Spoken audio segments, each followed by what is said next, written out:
হে মহাদুতি দিবাকর,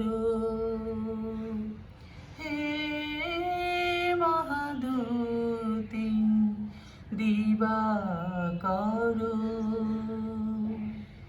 সর্বপাপ তাপহর, সর্বপাপ তাপহর, সর্বপাপ তাপহর, সর্বপাপ তাপহর, সর্বপাপ তাপহর,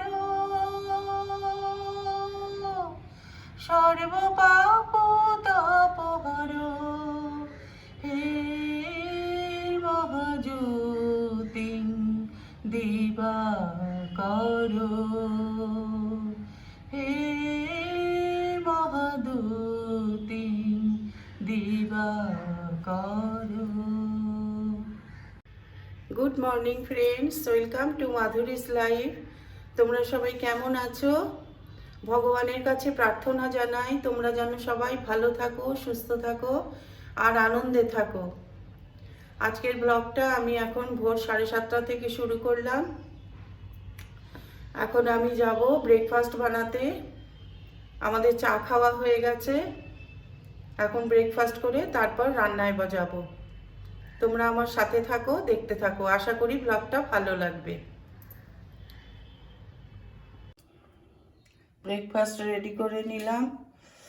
আজ খুব চটজলদি হয়ে গেল। পাউরুটি এনেছিল, পাউরুটি সেঁকে নিলাম, আর ডিমের অমলেট, আর একটু সস নিয়ে নিয়েছি, আর হাজব্যান্ডকে দিয়েছি দুধ আর পাউরুটি। এই হলো আজ আমাদের ব্রেকফাস্টের খাবার।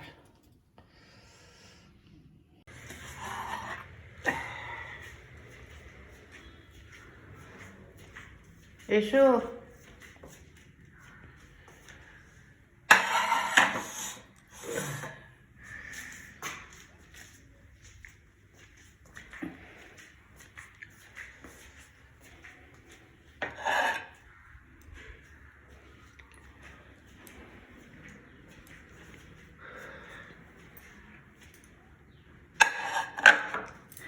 ছেলে পরে খাবে, ও এখনো শুয়ে, 9টার সময় উঠবে। দেখো কটা বাজে। খেয়ে নিয়ে আবার পরে তোমাদের কাছে আসছি।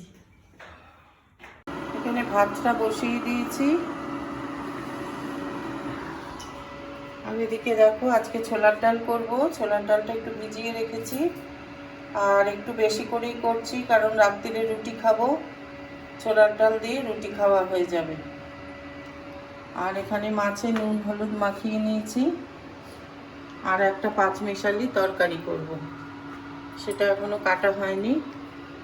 মাছটা করে নিয়ে সেটা আবার কাটতে বসবো। পাঁচমিশালির তরকারিটা কেটে নিলাম। ফুলকপি, কুমড়ো, বেগুন, আলু এইসব আছে, আর একটু মেথি শাক এর মধ্যে নিয়ে নিলাম। স্বাদটা যদি ভালো লাগে ওই জন্য। কোনো শাক নেই, মেথি শাক নিয়েছি। আর এখানে ছেলের জন্য আলু ভাজা কেটে নিয়েছি। ডাল হয়ে গেছে। আর এইটা এখন এই চচ্চড়িটা বসাবো, তার আগে আলুটা ভেজে নেব। আজ কফি করলাম। দেখো, এই কফি বেশি খাওয়াও যাচ্ছে না, যেহেতু চিনি লাগে। চিনি ছাড়া কফি একেবারেই খাওয়া যায় না। খুব কম করে নিয়েছি, চিনিও অল্প লেগেছে। তো আজকে একটু কফি খেতে ইচ্ছা করছে, এত ঠান্ডায়, তাই কফি করলাম। আর এদিকে ডালটাতেও সব মশলাপাতি দিয়ে আরেকবার সিটি দিয়ে নিলাম। আর কারেন্ট তো চলে গেছে আমাদের। তরকারিটা হয়ে এসছে, এবার একটু ধনেপাতা ছড়িয়ে দেব, আর একটু হবে। আমাদের লাঞ্চ মেনুতে আজ কি আছে দেখো। এখানে আছে ছেলের জন্য আলু ভাজা,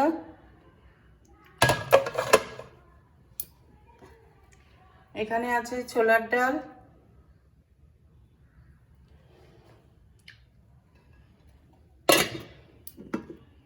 এখানে আছে পাঁচমিশালি তরকারি,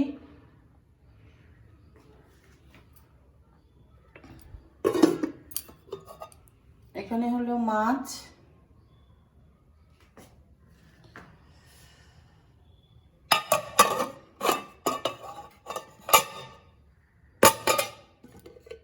এখানে আছে ভাত।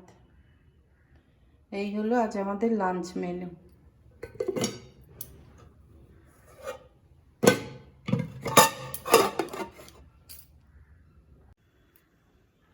তোমাদের একটা বিষয় জানানোর আছে, সেটা হলো যে আজ সন্ধ্যে থেকে আমাদের বাড়ি পাঠ হবে।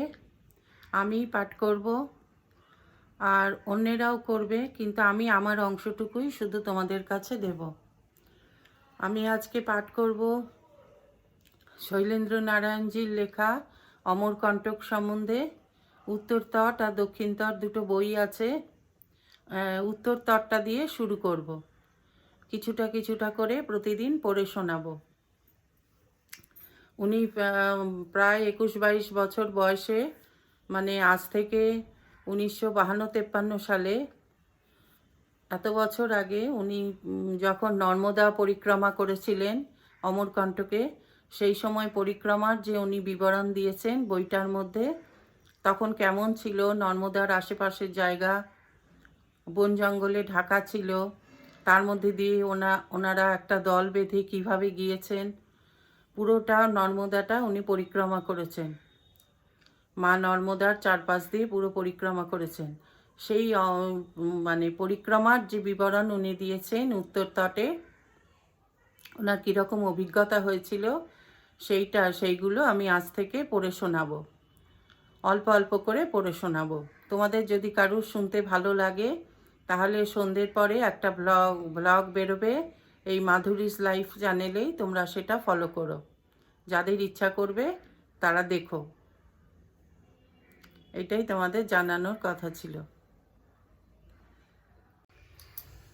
রাস্তায় কারেন্টের কাজ হচ্ছে, ওই জন্য প্রায় 1.5 ঘন্টা হতে চললো আমাদের কারেন্ট নেই। আমার এখন রান্না কমপ্লিট হলো।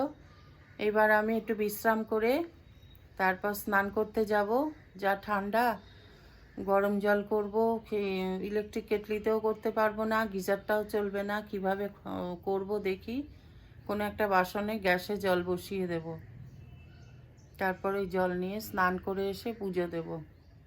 তো আজকের ব্লগটা আমি এখানেই শেষ করলাম। যদি ব্লগটার কিছু ভালো লেগে থাকে তাহলে প্লিজ একটা লাইক দিও, শেয়ার করো, আর যারা নতুন তারা চ্যানেলটাকে সাবস্ক্রাইব করে দিও। কালকে নতুন একটা ব্লগ নিয়ে আবার তোমাদের কাছে আসবো। তোমরা ভালো থেকো, সুস্থ থেকো। আজ তাহলে আসি, টাটা।